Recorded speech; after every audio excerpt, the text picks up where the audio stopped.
បងប្អូនដែលធ្លាប់តែញ៉ាំស៊ុបគោស៊ុបត្រីអីឥឡូវសាកមកញ៉ាំស៊ុបជើងជ្រូកម្ដងអត់ធានាថារសជាតិរបស់គេនឹងធ្វើញ៉ាំហើយគឺថាដឹងតែជាប់ចិត្តហ្មងទឹកស៊ុបក៏មានជាតិហើយជើងជ្រូករបស់យើងគឺថាញ៉ាំទៅគឺមានជាតិផុយល្អស្រួលញ៉ាំមែនទែនទឹកស៊ុបដែលយើងស្ងោរចេញមកហ្នឹងយើងអាចថែមបន្លែញ៉ាំដូចស៊ុបទូទៅធម្មតាក៏បានឬក៏ប្រើជាទឹកស៊ុបគុយទាវក៏បានដែរហើយចំពោះគ្រឿងផ្សំក៏អត់មានអីច្រើនដែរជាដំបូងយើងមានជាជើងជ្រូកបន្ទាប់មកយើងមានជាគល់ស្លឹកគ្រៃរំដេងស្លឹកក្រូចសើចខ្ទឹមសខ្ទឹមក្រហមការ៉ុតហើយនិងឆៃថាវអីហ្នឹងចំពោះជើងជ្រូកដែលខ្ញុំយកមកប្រើហ្នឹងគឺមានចំនួនតែមួយចាហៀងទេបងប្អូនយកជើងជ្រូកណាដែលវាខ្ចីឬក៏នៅរាងតូចៗក៏បានដែរបើសិនជាយើងទិញប៉ះជើងជ្រូកណាដែលរាងចាស់អញ្ចឹងទៅគឺយើងរងាស់អត់ងាយផុយទេជាដំបូងគឺយើងត្រូវយកជើងជ្រូកហ្នឹងទៅស្រុះបន្តិចសិនដើម្បីឲ្យវាអស់ក្លិនហើយមួយទៀតដើម្បីឲ្យទឹកស៊ុបរបស់យើងហ្នឹងបានថ្លាល្អអញ្ចឹងណាហើយនៅក្នុងទឹកសម្រាប់ស្រុះជើងជ្រូកហ្នឹងខ្ញុំក៏បានបន្ថែមជាមួយខ្ទឹមសស្លឹកក្រូចសើចហើយនិងរំដេងបន្តិចដែរដើម្បីឲ្យវាកាត់ក្លិនអញ្ចឹងណាយើងចាក់ទឹកចូលហើយខ្ញុំបន្ថែមអំបិលបន្តិចហើយចាំយើងដាក់គ្រឿងកាត់ក្លិនទាំង3មុខនឹងចូលមកយើងទុកទឹកឲ្យពុះសិនចាំយើងដាក់ជើងជ្រូកចូលពេលដែលយើងដាក់ជើងជ្រូកចូលហើយគឺយើងអត់ស្រុះយូរទេណាបងប្អូនយើងកូរច្បល់វាទៅ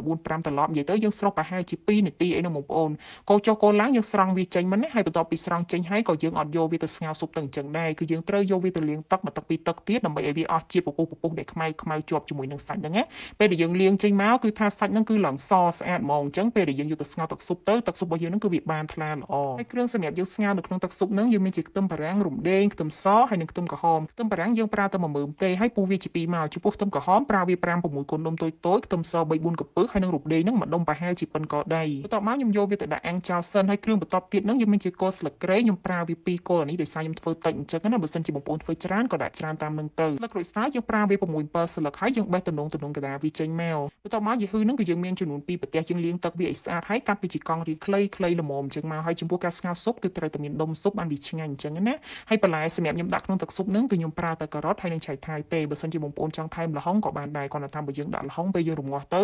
វារលួយសាច់ល្ហុងទៅវារាងបាយទឹកហ្នឹងវារាងអត់សូវថ្លាអញ្ចឹងណាបន្ទាប់ពីយើងត្រៀមគ្រឿងក្រៅរួចរាល់ហើយឥឡូវយើងមកដាក់ដាំទឹកស៊ុបចំពោះទឹកហ្នឹងគឺខ្ញុំប្រើតែចំនួន2លីត្រទេបន្ទាប់មកយើងយកគ្រឿងដែលយើងបានអាំងទាំងប្រមាណហ្នឹងដាក់ចូលមកហើយមានជាគល់ស្លឹកគ្រៃស្លឹកក្រូចសើចដុំស៊ុបអីហ្នឹងយើងដាក់វាចូលទុកទឹកឲ្យពុះសិនបន្ទាប់ពីទឹកពុះចាំយើងដាក់ជើងជ្រូកដែលយើងបានលាងស្អាតហើយហ្នឹងហើយយើងបង់ទាំងបន្លែទាំងគ្រឿងអីហ្នឹងចូលឲ្យអស់ឲ្យហើយមកចំពោះទឹក2លីត្រហ្នឹងជើងជ្រូកគឺខ្ញុំប្រើមួយចាហៀងចំនួន7ខាំបងប្អូនចំពោះទឹកត្រីខ្ញុំដាក់វាចិត្ត1វែកបន្ទាប់មកប៊ីចេងប្រហែលជា2ស្លាបព្រាកាហ្វេស្ករស1ស្លាបព្រាបាយអំបិល1ស្លាបព្រាកាហ្វេហើយនិងម្សៅស៊ុបហ្នឹង1ស្លាបព្រាបាយដែរបើចំពោះដុំស៊ុបគឺយើងបានដាក់ពីដំបូងរួចរាល់ហើយចំពោះជើងជ្រូកហ្នឹងយើងរងាស់វាទៅ1ម៉ោងទៅគឺថាវាផុយញ៉ាំបាននេះណាបងប្អូនហើយនេះគឺបន្ទាប់ពីខ្ញុំរងាស់បាន40នាទីឃើញថាទឹកហ្នឹងវារីងអស់រីងច្រើនដែរអញ្ចឹងណាបន្ទាប់មកខ្ញុំបន្ថែមទឹកវាហ្នឹងឲ្យបានរីងច្រើនវិញហើយយើងបន្តរងាស់រហូតតបាន1ម៉ោងហើយទឹកស៊ុបរបស់យើងគឺថាថ្លាល្អមែនតើអត់មានឡើងពពុះឡើងខ្មៅអីទេហើយពេលរងាស់ហ្នឹងបងប្អូនបាច់ចាំគ្រប់គម្របទេយើងចំហគម្របវាចោលទៅបានទឹកស៊ុបរបស់យើងហ្នឹងថ្លាល្អអញ្ចឹងណា